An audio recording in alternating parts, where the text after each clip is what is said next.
ऐसे ही मज़ेदार हिंदी कहानियाँ सुनने के लिए हमारे चैनल स्टोरी वर्ल्ड को सब्सक्राइब कीजिए। एक तरफा इश्क का यही तो दर्द होता है। सामने वाला मुस्कुराकर चला जाता है और हम पूरी रात उसकी मुस्कान के बारे में सोचते रहते हैं। रात के 2 बजे थे। लखनऊ की सर्द हवा खिड़की से टकरा रही थी और राघव की आंखें अब भी मोबाइल स्क्रीन पर जमी थीं। व्हाट्सएप की आखिरी चैट वही थी। गुड नाइट राघव, लिखा था स्नेहा ने, बिल्कुल वैसे जैसे एक सामान्य दोस्त लिखती है। लेकिन राघव के लिए ये मैसेज बस एक मैसेज नहीं था, ये एक आदत थी, एक उम्मीद जो हर दिन उसे जिंदा रखती थी।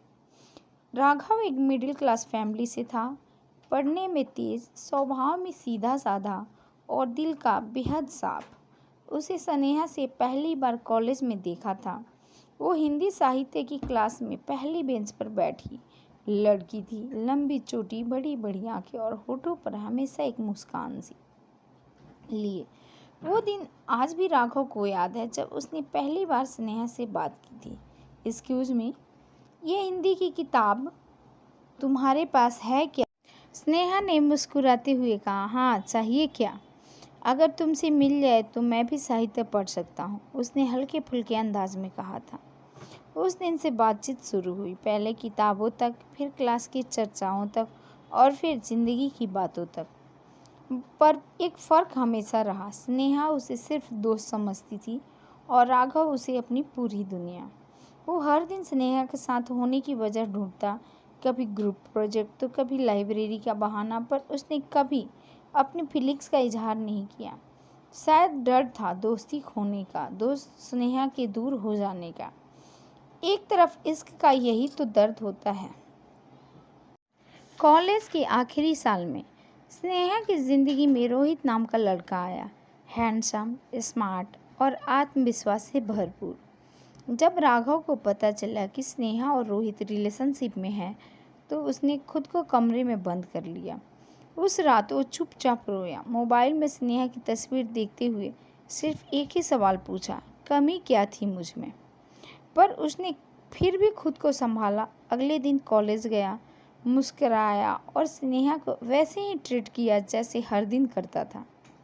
उसके इश्क का असर इतना गहरा था कि वो खुद के दर्द को भी छुपा गया, सिर्फ स्नेहा को खुश देखने के लिए।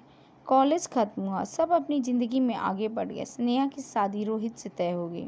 उसने खुद राघव को कार्ड देकर बुलाया।